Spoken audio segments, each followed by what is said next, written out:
welcome to the latest episode of Enterprise Mindset. Here, Alex, Dan, Ruthi, who's not on mute this time. So, yay! We are jumping off right into it. We're doing a little bit of a special episode today, jumping into the weird and wacky environment known as HR and the job market. So we have a couple of topics, and it's queuing up to a little side research project that Alex has been doing, which we may do as a special episode. So more to come on that. So I have brought today LinkedIn, as of this recording day, which is September 8th. LinkedIn came out with some labor market data that applies, back to July and June of 2023. So we'll use that as some context as to where things are kind of going, or where they stand now and how they're changing. And then Ruthi, what have you decided to bring to the HR episode? I was going to talk about interview questions, or rather interview experiences, and then I realized that all of mine are very boring. And so if you have a fun one, feel free to sprinkle it in, but I'm shifting my topic to what you guys look for in future teammates or in employees, or managers in the case, and sort of what are the qualities that you look for above and beyond the skill sets. And if there's any other thoughts that come to mind around, like when you're hiring for stuff, what are you looking for? Or reverse, when you're interviewing, what are you looking for from the employee? Cool.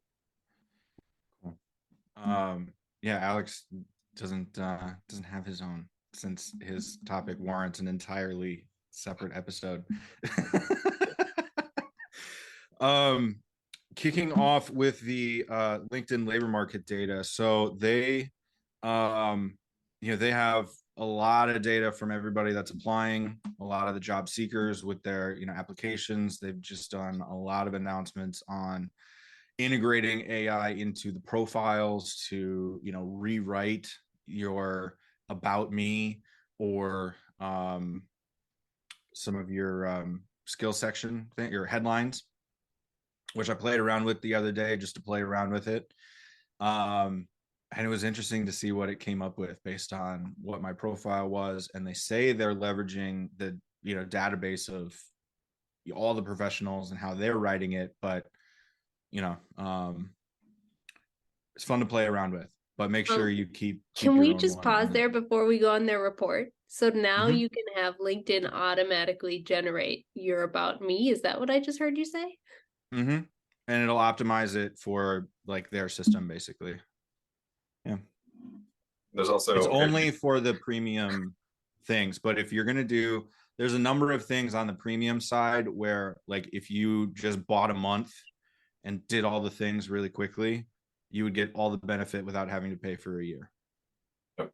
Currently about $45 a month. So, but also with just straight up LinkedIn posts, you start writing a post just to the whole community, say, do you want AI to help you? And you can type in very little and it will generate quite a bit. So what is the point? That's been my question. I was like, wonderful. But basically just the bots create the content. We get to read the content, and if we want, we can reply and then use AI for the replies. Also in messages, in mail, also has AI suggestions for the messages.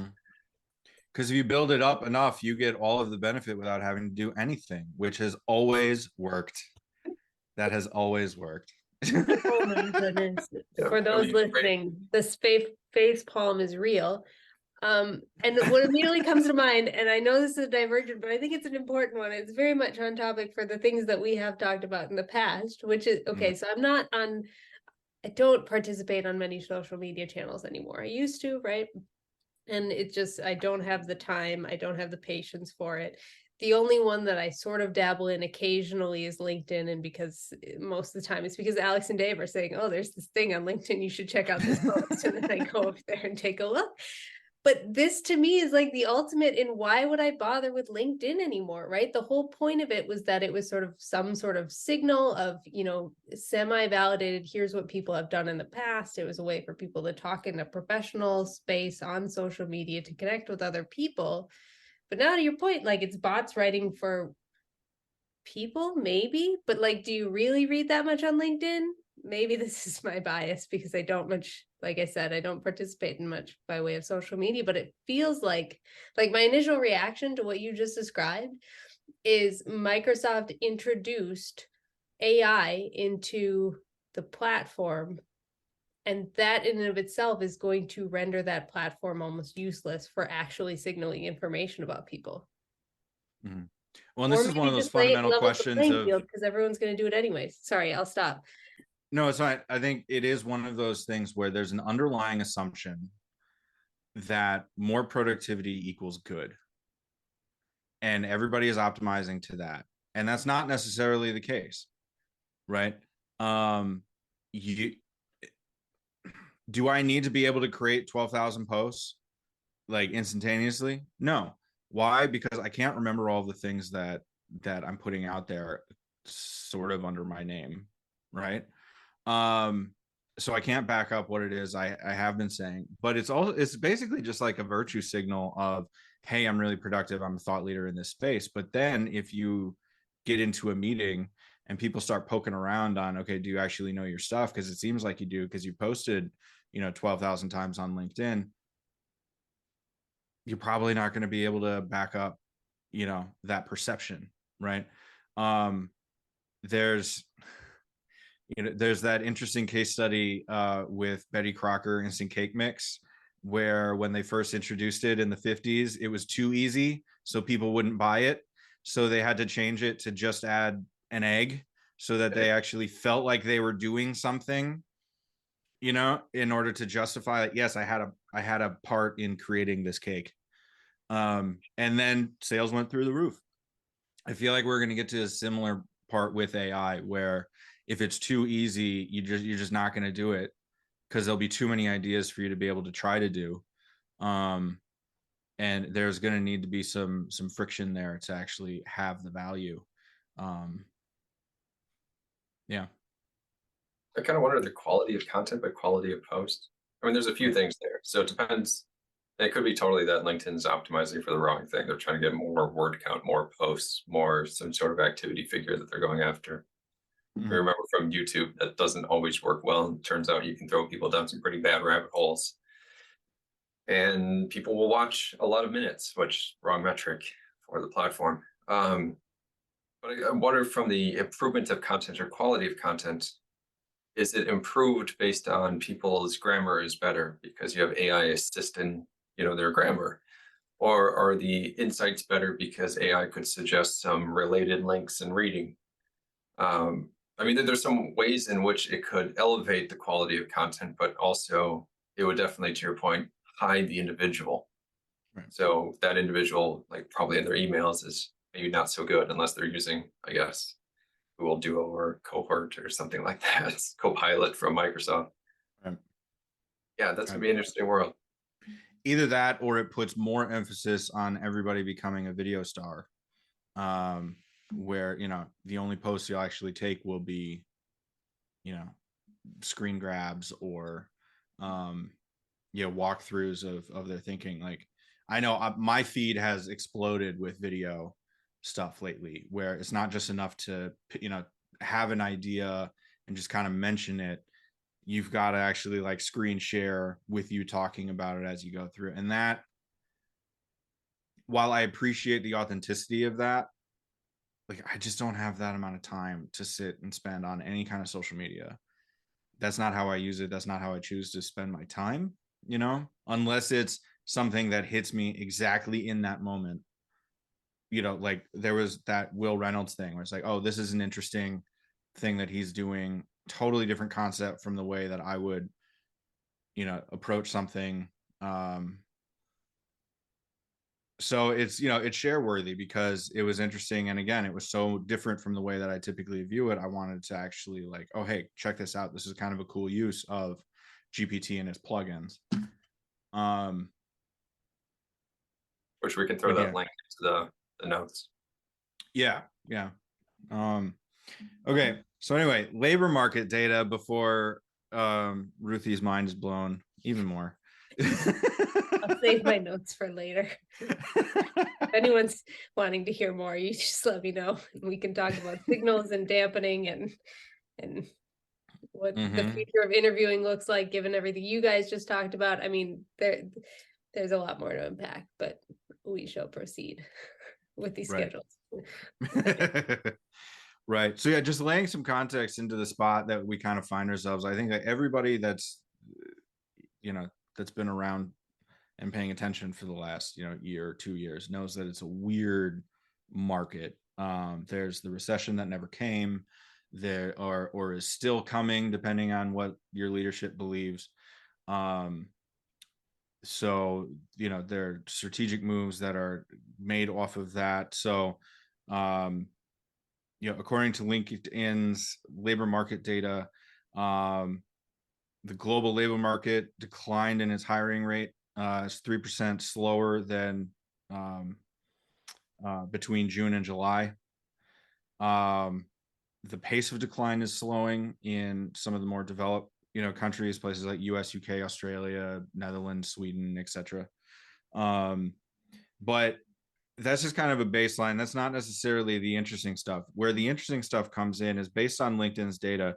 All of the job seekers are actually applying to more positions. As they said, it's a more intensive job seeking for the people. So a 25 to 30% increase in the amount of applications each job seeker is submitting. Then the interesting thing that stood out to me is a clear mismatch between what the workforce wants and what management is trying to go for. Again, based on their data, purely remote jobs are shrinking. However, 44% of applications using LinkedIn in July of 2023 were for remote positions. So that's a huge chunk. However, only 9% of the job postings in the US offered remote work in that same period. So, tiny bit with a huge amount of applications there.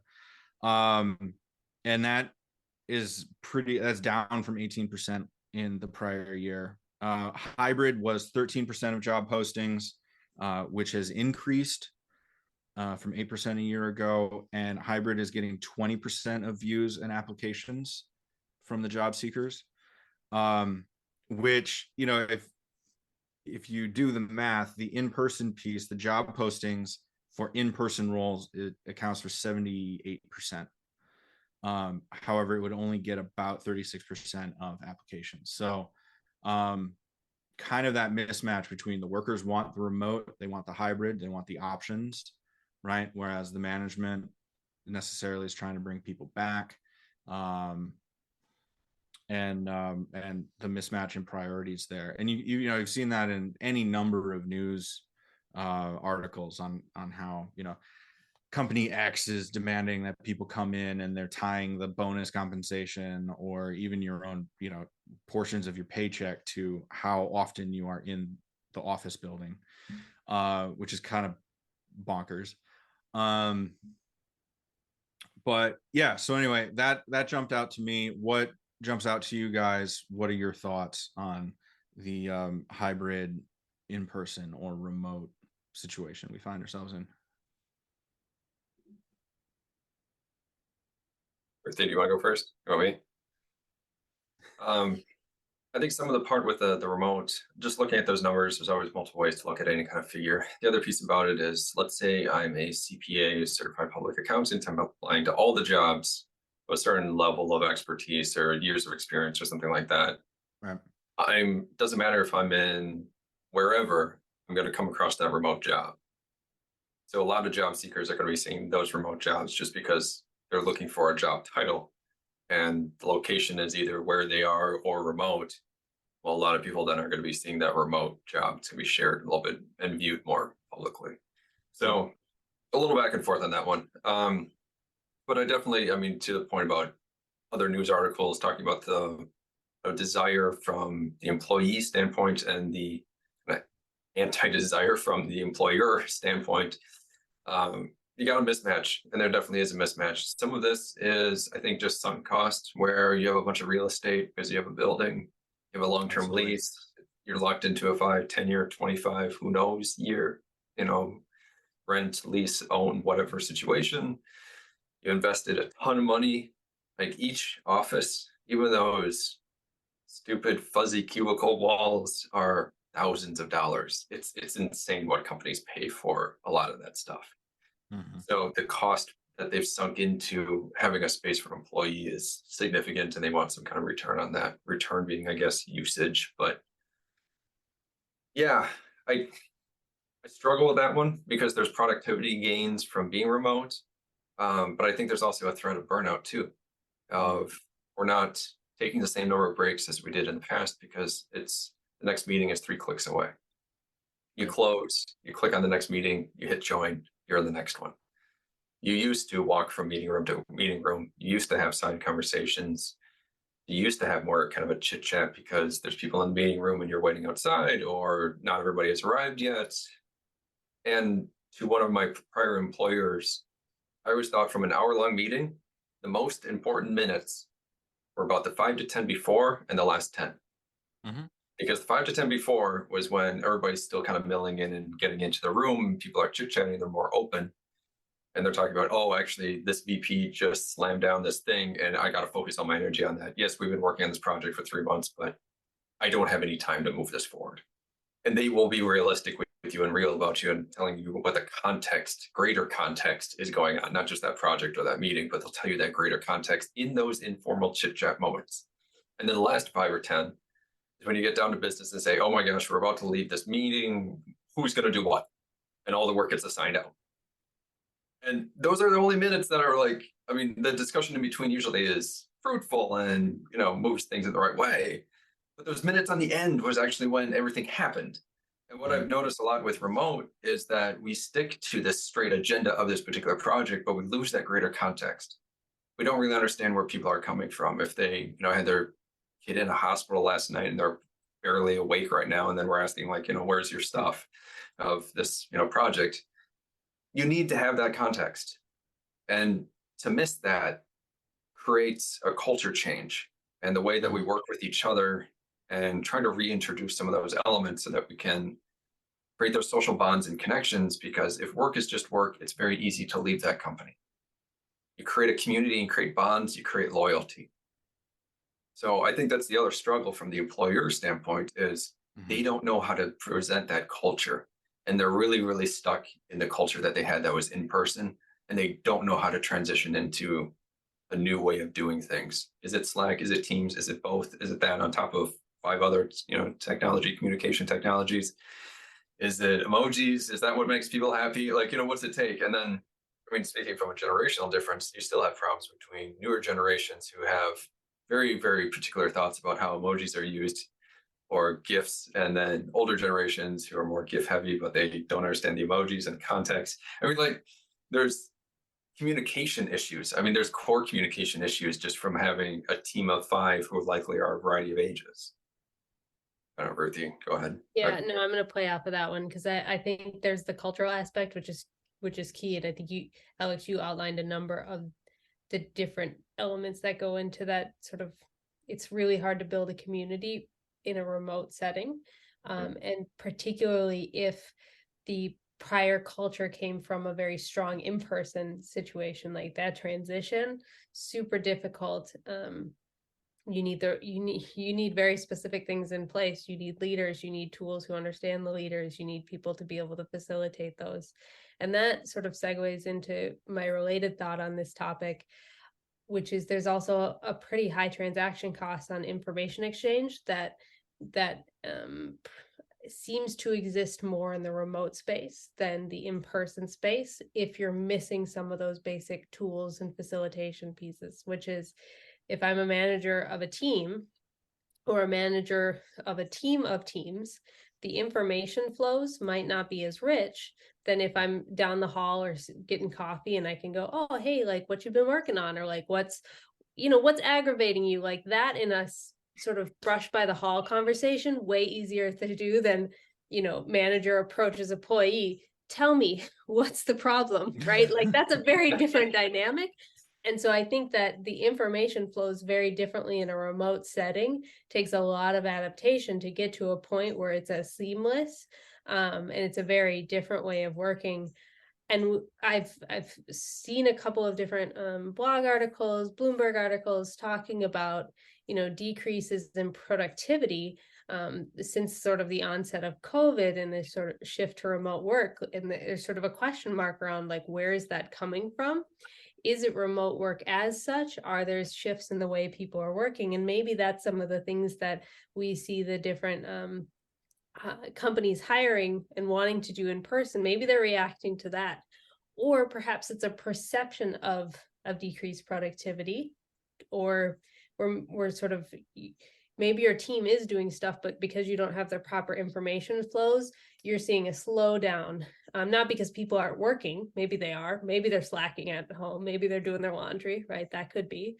Or maybe you're just, the transaction cost of that information flowing has changed. So that was one of my thoughts. I wouldn't classify laundry as slacking. Like anybody who's got kids knows that the sheer volume of laundry is a job in and of itself. True story. But if I'm in the office, I can't pause to go put my towels in the dryer. Like right. That's not a thing that happens when I'm in person all day. That is a thing that happens at home.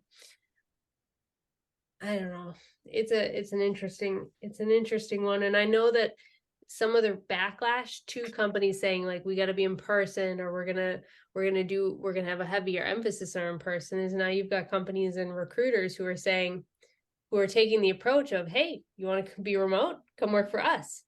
And that's a very successful strategy on the flip side. So I suspect that these sorts of mechanisms, we're going to sort of see an equilibrium come out. We're just not there yet. Well, I think one of the things that has been a common through point of all of our discussions this year has been, are you paying attention to the right metrics?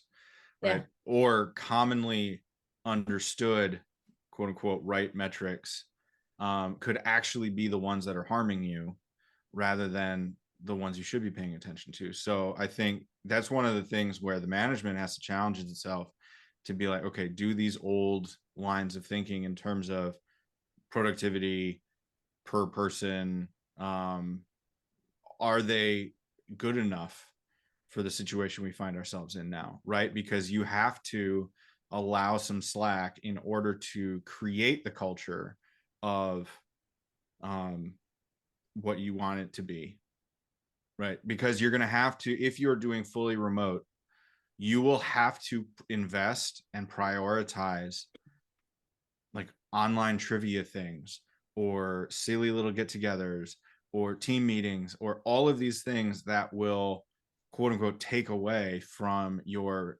productive time. But really, honestly, if people feel a part of something, they will do more work. They will do better work because they're invested. Right. I think that's an important point I just want to pause on and like emphasize here, which is if it is indeed a cultural phenomena that we're running up against with the shift from in-person to remote, and we're missing the communities, then to that point, the answer might be get people back in person. That's where we build the culture. If that's not actually feasible because now we're in a different world, the answer might also be you've got to invest in the team building stuff, which can't just be online trivia. No one likes online trivia. Okay, maybe that's a very strong statement. Some people do. Maybe I'm not one of them, but some people do. That's not community building. That's button pushing. Like actually building teams is things like, oh, we're going to fly people in and spend a week together. We're going to go and do a company retreat. We're going to do meaningful get-togethers, not just we'll happen to be in the same room every once in a while. Like that doesn't cut it, which is a big ask, and you better be sure that it's a cultural problem and not something like information costs. I kind of wonder if you talked about kind of the normalization of this and where this goes. I wonder if a lot of this really is just getting to, I think, properly a life-work balance, but trying to figure out how do you set that up in a way where people are productive and they care and they're connected to their work, but they also are able to take care of the rest of their lives as well? There isn't such stark interference as, stereotypical 80s, 90s kind of employee, where you better be in your office from 9 to 5, otherwise you're not going to be around anymore. Like, there's there are many changes that we're going through as a part of this. Some of it, I think, is much more friendly to families, to caregiving, to the rest of life that just interferes with the workday that you have to somehow work around. Like, I remember, you talk about work-life balance. I tried to get one of my favorite European colleagues to apply for a remote kind of management role. I said, you would be perfect for this. You need to do this. And they came back with, why?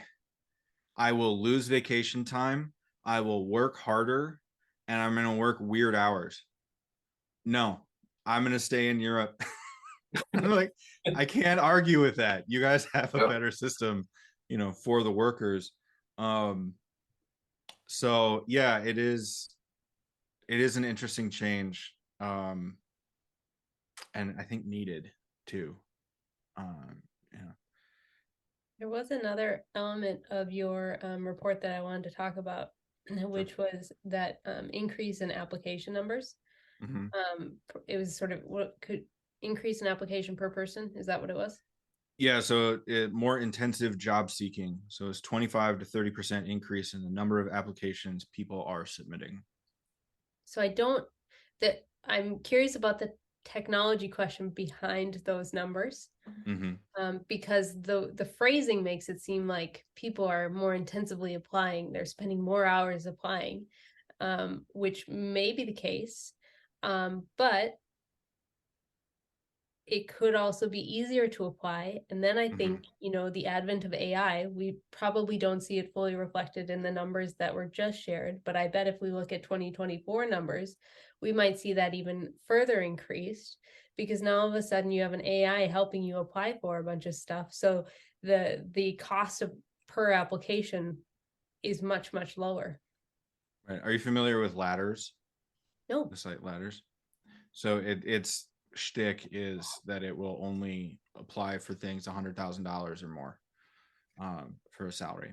So one of their sales pitches is that you will, for an extra amount, they will automate your applying. So anything that fits your job role, they'll submit your cover letter and your application for you on your behalf. So then you just get a summary report of all the things that you applied to without doing any of it. Right. And it's like, that's one particular way. I see why that's appealing. Again, personally, this is where I think that's too efficient. And based on that technology piece, it is fairly easy on LinkedIn to filter things very specifically to remote roles in this section, targeting this particular job title, easy apply. So then you just go pop, pop, pop, pop, pop, pop, pop, and now all of a sudden you have 300 job applications. It might be to companies that you may or may not enjoy working for, but if you get your foot in the door, then you at least have a foot in the door to have those conversations and or practice your interviewing skills if you're out of practice, right? Two quick thoughts. One, there's a whole resume scanning systems, ATS, there's the acronym for them, that are out there that look at basically it's a keyword match score between your resume, essentially the cover letter, depends on the system, and then the job description. So it strips it all down to basically base keywords, strips your resume down to base keywords, looks at the match percentage. What I've been seeing from recruiters is they used to allow 70% match and above. Now they're at like 90% match and above, because they're getting basically so many applications. So if you had a default application, default resume, your match score is not going to be great. Heard of some success of basically throwing stuff into chat GPT or GPT and saying, I'm going to send you a job description and then a resume. Please compare the two and improve the resume to better fit the job description. And it'll say, great, paste them. You paste both in and it'll update, basically create an updated resume that includes more of those terms and a higher match percentage. So if you're just blanket applying either via automation in ladders or, a little bit more manual with easy apply in LinkedIn, you're not getting the benefit of that. Basically having something very personalized and tied. Right. One real quick thought though, we need to come up with a better phrase for human-centric or too bot-centric, something shorter than that, of saying like the process is too artificial and the process is not human enough, human involved, my own human myself involved. I don't know. We got to come up with a phrase like that because we got that problem. Mm-hmm. How do you say something is too bot-like? And then I my last think about that a lot, right? So this is hiring. These are the people that you get to work with. And on the one hand, maybe going forward, you want to hire for the skill set that's very good at with working with different machines, right? Yeah. That is something you're filtering for in many cases. But that's perhaps not the only skill set we want to optimize for. And so I'm thinking, both as sort of somebody who's going to be hiring in the future, how might I structure the job application itself, the hiring process in a way that makes it so that I can find the right candidate, knowing that the number of applicants is going to be growing and growing with the ease of applying to lots and lots of different jobs. Like that's sort of a curious question. And then on the flip side, how do I, as a job seeker, like what role do I play in that? Like, how much do I optimize? How do I make myself stand apart as more human, so to speak, in a world of bot and written resumes? That I think is, there's yeah, two go ahead. sides. So this was going to be my last one on this was, I think in my future thought, I'm still sticking with the idea that LinkedIn will become the new resume. Your profile will be it. And that's it. You won't have to have a separate file even. Because it's just the behemoth that's out there. But to the next point of what's really missing is that we have job descriptions that are heavily based upon experience and resumes that are based on experience. And what both really need is skills. Mm-hmm. And from the job description writing standpoint, we need a better system or better way to help us put down complex thoughts. So I need a supervisor who can handle tough employee situations, also $1 million plus contract negotiations, and some other things. Like these are actual skills though. And then from a resume standpoint, you also need a list saying that I've done tough situations with this. I've done this, this, and this. Specific enough, or through skills tests, which LinkedIn has some, but they don't really push with the job description saying you need these skills to pass to apply to this job. Like we're still missing the skills element all across the board. And so we're just talking about ourselves and our general experience by years versus specific skill sets. But both systems are failing at that. So I think it's across the board. Mm-hmm. And right, there's the skill sets, but now we have these lovely AI tools that can help you write those. Which maybe this is a topic for another episode, but one thing that your last couple of statements had me thinking is like, what's the price tag on this? Like, how much should I, or do I, maybe not should, let's just do I at the moment as a job applicant have to pay in order to even just compete in this market? Like the fact that you had said like LinkedIn has all these AI premium features and it's at least a $45 per month. Maybe you can just do it one time, but that means it's $45 just to play the game. Like every that month is an important dynamic in our labor market. Yeah.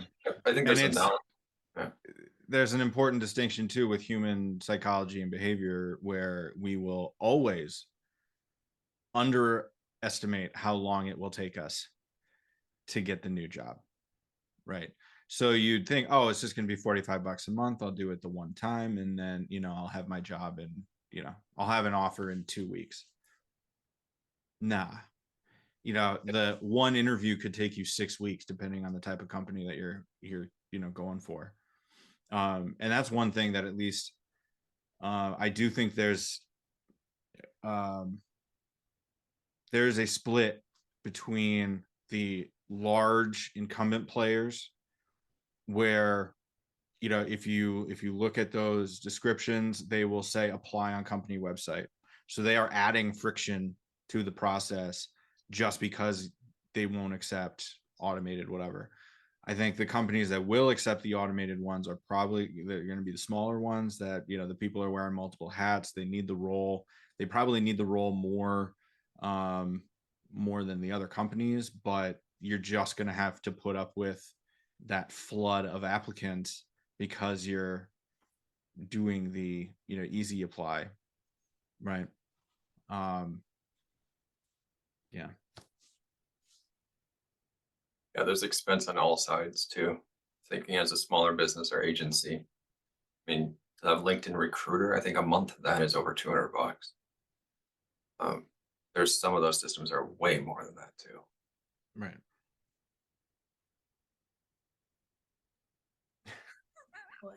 Ruthi, you look sad. I am.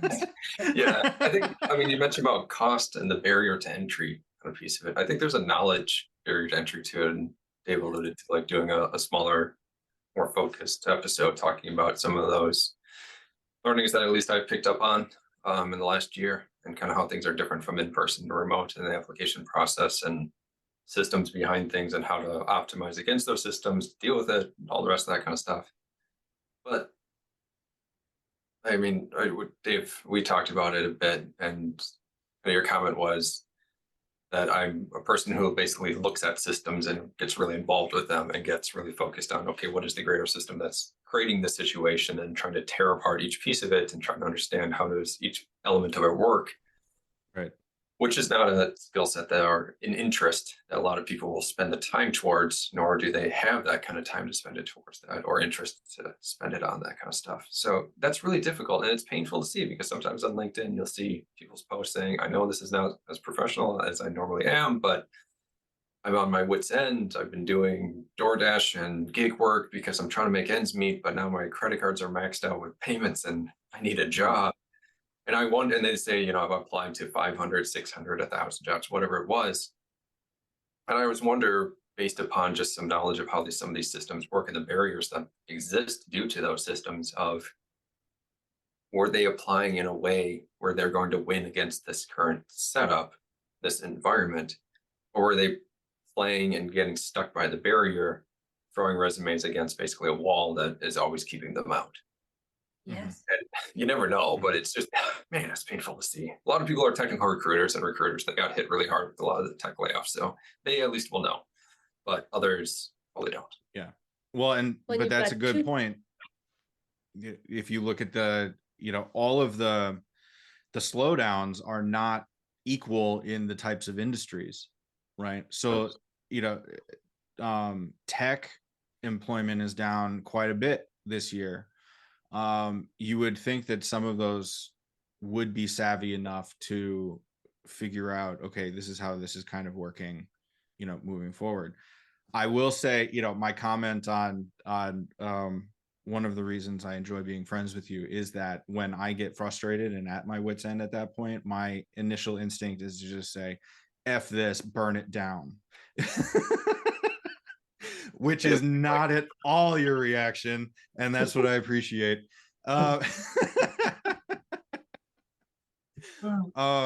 Which is what I get up, I walk the dog, and then I'm okay. So yeah, I do think that many people are stuck in that, because this is not a skill set that you would be taught in school how to think, right?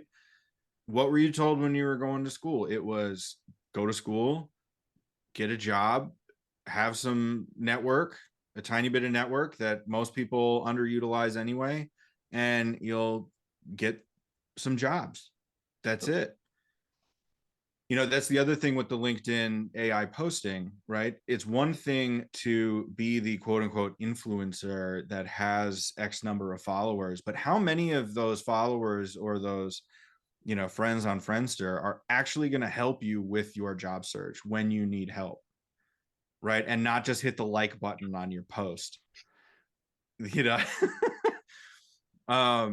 Which there should be some sentiment switch. Like if somebody's saying their dog died, don't give a thumbs up as an option. That is a mixed signal. Like, you know. Anyway, Ruthie, you wanted to say something. You covered it a bit, and I'll just put a finer point on it, which is you've got at least two groups. You've got the folks who have had a job and are now all of a sudden in the job market. And the last time they were in the job market, everything looked very different, and the systems were quite different, and they don't even know that it's changed, or they might have an inkling, but they don't know what to do about it. And then you also have, say, the student market, who's coming in, they're being told, go get a job.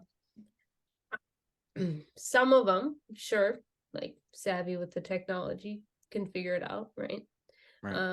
But it's a bit of a different world, and it's hard to teach that in a college course. Let's say you wanted to, it's still going to be difficult, in part because it's rapidly changing. It's like trying to teach SEO in a college course. Well,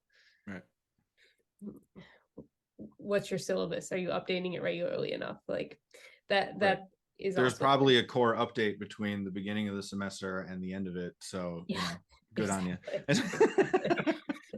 Just listening to a webinar, someone talking about a paid search particular thing, that course that they're teaching, and one of their main frustrations is exactly that. They have to update their decks constantly, and there was a major change that came through, and she literally was going to present the topic the next day about how to do this, and which was no longer valid.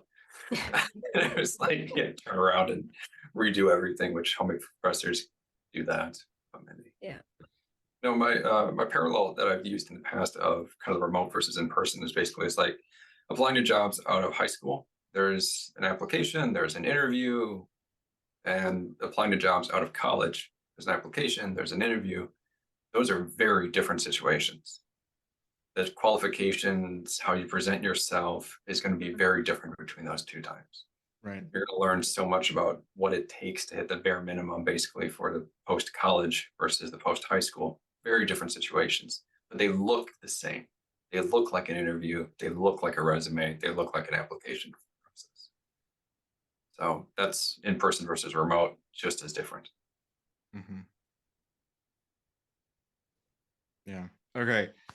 So we've been talking on this for a while. Let's pivot to something a little bit more uplifting and talk about any weird and wacky or benign interview experiences. Ruthie, why don't you kick us off? Oh, they're really boring. I don't have anything interesting. So let's lay a baseline like you do for any marketing project. I mean, I've had here's a fun tidbit that is still very on the benign side. I've never done an in-person interview ever. All of my interviews have been over the phone, and there was one video, and that was it. Really? See, I find that interesting. That's an outlier in my world. In part because in most places I was sort of moving to a new location, either moving to a new location or COVID hit. And so we were all remote. Sure. Yeah. How have you made that work? I'm curious about that. The like, hey, I'm not in your area right now, but I will be. Hire me. How does that work? So usually it comes with context setting and sort of a bit of storytelling about here's sort of where I am in my life and what's happened, and this is why I'm looking to move to the area. Now, the downside of that is if the employer knows that you're already planning to move to that area, it's really hard to argue for the employer to move you. So that puts you at a disadvantage. So there's a trade-off there. And in all the cases, I opted for doing the context storytelling of, hey, I'm going to be moving to the area, looking around, X time frame. Or in one case, like I just got engaged and I'm moving, so this is what's happening, and we're looking to locate. So that's a big part of it. And honestly, it hasn't. I don't think that's been an impediment in any of my job searches. Is I'm like I'm not in your state. Like I haven't found that to be an issue. I think perhaps it is more if you're angling to have the employer move you. But again, haven't been in that situation. Mm-hmm. Interesting. Alex, what about you? Just trying to narrow it down. Got some weird ones, man. There's been some odd ones. Yeah, I mean, with your, pygmy goat stories, you've had a lot of weird jobs. Yeah, there's some variety there. I guess two in particular, these were odd ones. One was an unpaid internship. I didn't get it for a city that was nearby. So it's like a summer internship for the city. And I think it was just based upon the spaces that they had available, but it created a really, really intimidating room because they basically had one little like school blue chair against a big table with 5 or 6 people seated behind the table. So you're just sitting in this chair facing this giant table of 5 people who you do not know. And they literally just did one question each. And they just kept popping back and forth between people, always asking these random questions. And you're just sitting there on this far too small chair, just no arms to it. And you're just like sitting there being like, I'm trying to answer your question and not be intimidated as can be. This was like a post high school kind of a job or something like that. So unpaid internship. Come on, people. They're volunteers. Just hire them. They're not really on books even. I mean, just put them in. You don't really have to do that big of a deal. Yeah, I feel like ditch digger isn't much of an interview. It's like, can you lift like, a shovel? Yeah, do it. Cool. Fantastic. You showed up and you showed up on time. Congrats. You got the job. Yeah. We're not paying you anyway, so whatever. Because that was one odd one. There was one I was a luggage handler for an airline once. It was during college. So the lovely person who was throwing your bags around, as well as the person who's on the tarmac, those fun little orange sticks guiding the plane. You get to do both those jobs, which that part was a lot more fun than throwing bags around. Part of that post 9/11, at least in the US, pretty strong regulations on who and who cannot be on the tarmac and inside of planes where there are no cameras. So big piece about that is you get a background check. So an FBI level federal background check, which is lots of fun. So I was thinking, great, fingerprints, send it in. I've done jobs like that before, government kind of work. So you have to do backgrounds, whatever. It turns out they contracted out to local, basically private investigators. So I was at this, he's like, can I meet you in a park? I'm like, okay. He's like, I'm going to be in the brown van. It's like, this is weirder. And literally sit next to this guy in this random brown conversion van that's all beat up and covered in food wrappers, and starts asking me random questions about my background because he was the one who had been subcontracted out to do the background check. And then after that, I guess he calls tons of people that I know and gets references and all the rest, investigates basically all the whole background. But to do the initial information, that was his thing. And it was like, this is the strangest aspect of it. You got in the car, Alex. Like, yeah, exactly. That I know. It was just like the bench in the park. I was like, we're in a park. This seems good enough, man. Anybody with earpieces around? Like, were you? Right. I guess those are some of the more memorable ones. There's been a bunch, but a lot of it is just kind of standard in person. You do a couple of rounds of it, and kind of moves along. Okay, so I'm curious about your guys' take on this, but so I have two stories. So one is leveraging all the information sources I possibly can to craft my messaging. And two is being successful doing what you're not supposed to. That's my cue. So the first story is when I was first getting out of my master's program, I had a whole lot of just random experience of, helping friends start things, or, being a ghost writer, freelance writer, contracts, whatever gig I could find. Right. So I didn't have a whole lot of quote unquote legitimate experience. So I went through, and I can say this now because I became friends with the guy who ended up hiring me. But I found out through an open Facebook profile and his LinkedIn profile that he was a Minnesota Vikings season ticket holder for like the last 20 years. And one of the previous random jobs that I had done was to help a friend sell Zuba ties. And so as I went to the interview, I wore the loudest tie that I own. It is purple, yellow, and white here in the Zuba pattern. So Vikings colors. Yeah. So psychologically hacking, right? Very, I would like to say subtly, but there's nothing subtle about this tie. Wow. But then we ended up just talking about the Vikings and video games and all of the things that he was interested in. And it ended up being like, yeah, we could hang out, we could do work together. And that was why I think I ended up getting that job. My other favorite interview story is I didn't think that I would get the job. So I said, great, this will just be good practice. It was at a coffee shop. So that was automatically kind of weird because it was with, a bigger company. And about halfway through, I just said, all right, guys, look, I appreciate the time.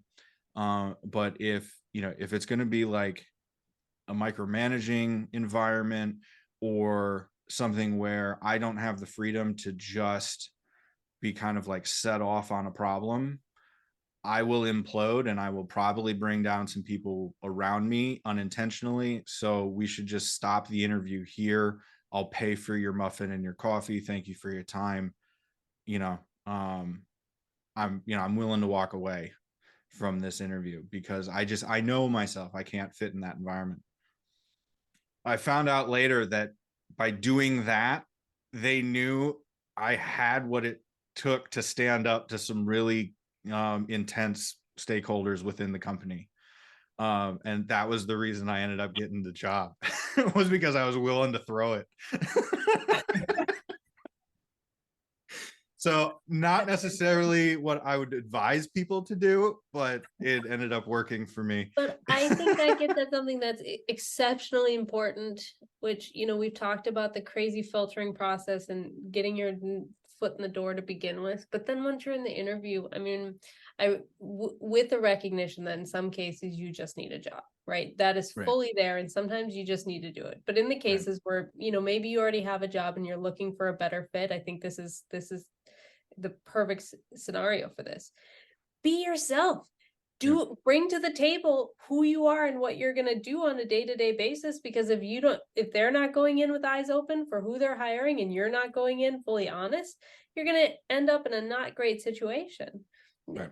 Because all of it, like, you can't hide it for that long, or at least, well, maybe some people can. I can't, right? And so it's like, I better be straight with, here's what we're bringing to the table, because otherwise you're just going to end up miserable. And this is particularly true if you're trying to get away from a current position, or if, the current spot you're in just doesn't fit. Well, don't set yourself up for failure for your next position. Make sure they know what they're getting into as well. And maybe that's your most valuable asset. That's a really good way also to start a relationship with a manager. I mean, that's one of the difficulties you always have as a manager, basically, is how do you work with that particular personality, theirs versus yours versus the rest of the team versus the stakeholders, individuals that they're going to interact with. Yeah. How do you make an environment that basically is going to work, for this particular person? And everybody's completely different. I mean, very, very uniquely different in terms of, I really need this.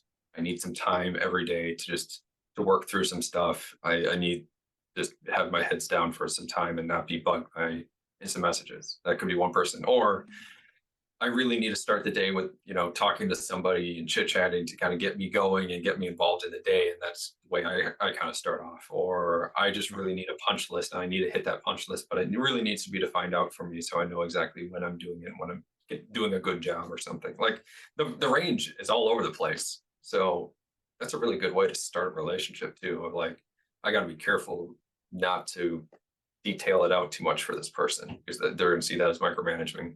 I need to walk away from that. I need to back off. Mhm. Yes, great dating advice. Like just be open from the get-go. Be you. Yeah. Speaking of which, that actually brings me up to one of the things that I cannot get my head around, um, which is this phenomenon of ghosting. I find it so disrespectful. Like, I Yeah. do not choose to live my life that way. Um, I as a coworker, like, I'll give you a couple of chances because, I know life gets in the way or something comes up. But if you do it, 3 times in a row, forget you. No more. That's just complete disrespect. And I don't choose to work with people like that. Um, what, I've heard it on both sides where employers or potential employers are ghosting job applicants, and job applicants who either accept jobs or are in the process are ghosting. Which, okay, fine, you want to throw the interview, you don't want to get the job, don't show up. I get that. Like, that to me is a little bit more acceptable. But if you already go through the process and you accept it and then you say, well, you don't say anything, you just don't show up, like, man, forget you. Like, Yeah. you know, what are your takes? Clearly I get worked up more than you I guys. don't know, and I haven't thought about it too much. The only commentary I have is just that I think our technologies and our ways of working make it, I guess, psychologically easier to ghost. Right. Because you haven't perhaps put in as much time and effort if you're just sending an email, or if you're just hitting that apply now button, or if you have is an automated system on the employer side, ghosting. That's the only thought I've got. I guess it seems curious to me. Mm-hmm. That's a really good point about the technology. I mean, you stop responding to emails. That's it. That's all you have to do is basically delete or throw them in spam or make a rule, and you'll never hear from them again. So it's easy, a few clicks. I guess the other piece about it is just, I guess, going back to that phrasing of human or bot-like and too bot-like or too human. I mean, however it goes. But some of this is just the impersonal aspect of job applications and interviews. If it's really impersonal, you really are stripping away a lot of the important aspects of a job application and interview process. Yeah. So if it's so impersonal to a point where people are okay with walking away from the relationship, should have started to kind of foster and blossom, which is the start of a relationship between these individuals in a work environment. Yeah, I could see how people would feel not very guilty about ghosting them because, they answered the questions, but they don't feel a connection there, and not enough of a connection to care about the relationship, I guess. Um, I've seen all sides of it. It's really frustrating. I can say as a hiring manager, I had somebody who accepted a role and ghosted on their first day, and eventually we dropped them because they just eventually, like, it was a month or two later when they finally replied, and they're like, "Oh yeah, life got busy, and some family stuff came up," which meant I lost the job rec, and my team shrunk by one because of it. Lost a really good role, lost what I thought was going to be a really good person as well, and the team suffered as an aspect of it because we couldn't get the job rec back to repost it to get the next candidate or even pull in somebody else. Really frustrating, super frustrating. Been a part of a situation where company definitely been a part of the situation where people I've done multiple interviews, sometimes even final rounds, never heard from them. Really positive. We're doing great. Things are great. And nothing. Like 5 round, 6 round interviews for the companies and nothing. Right. Really annoying. It definitely leaves a bad taste. I definitely don't have any interest in applying to jobs anymore at those companies. And also, I don't think much of the relationships that I created with those people who I interviewed with. So that really is burning a lot of bridges to do that to any individual. They're worth an email. Just be honest. We pick somebody else. I'm sorry. Have a good day. Whatever. Well, Send it. and Get it done. yeah, and to our point about every platform having AI now, how hard is it to say, AI, write me a thanks but no thanks? email. Simple. Like, Very you simple. literally don't have to lift a finger to do it. Like, Voice to text, the whole thing. exactly. You could, yeah, and you can even have them send it. So I don't know, I would be interested in maybe getting an expert in maybe doing an interview and just seeing about some hot topics on An this. expert That on would be, ghosting, Dave? no, on HR, or yeah, getting somebody an expert on ghosting to show up would be hard. Let's not. You know, we should just do that next episode. We're saying tried, didn't show up, and we could just say that for like the next 3. Exactly. Yeah. It'll be like the Jimmy Kimmel, Matt Damon bumping thing where, you know, if you don't know that, look that up on YouTube. It's hilarious. So yeah, it would be interesting to find out, because there are certain things too where like this process is so fraught with rumor mills and, you know, yeah, buts, even though like, you know, the company is supposed to do it this way, but they're probably not, just because I feel crappy and don't have any control over it. So it would be interesting to talk about some of those topics too. But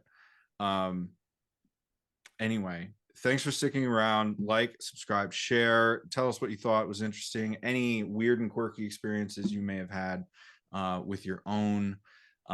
Any sort of like regional differences would be fascinating to find out. You know, any of you guys in Germany, Spain, or you know, South Africa, those listeners, I see you on the metrics, so hit us up. That would be interesting. It would be fascinating. Yeah. And yeah, thanks so much. We'll see you in the next episode.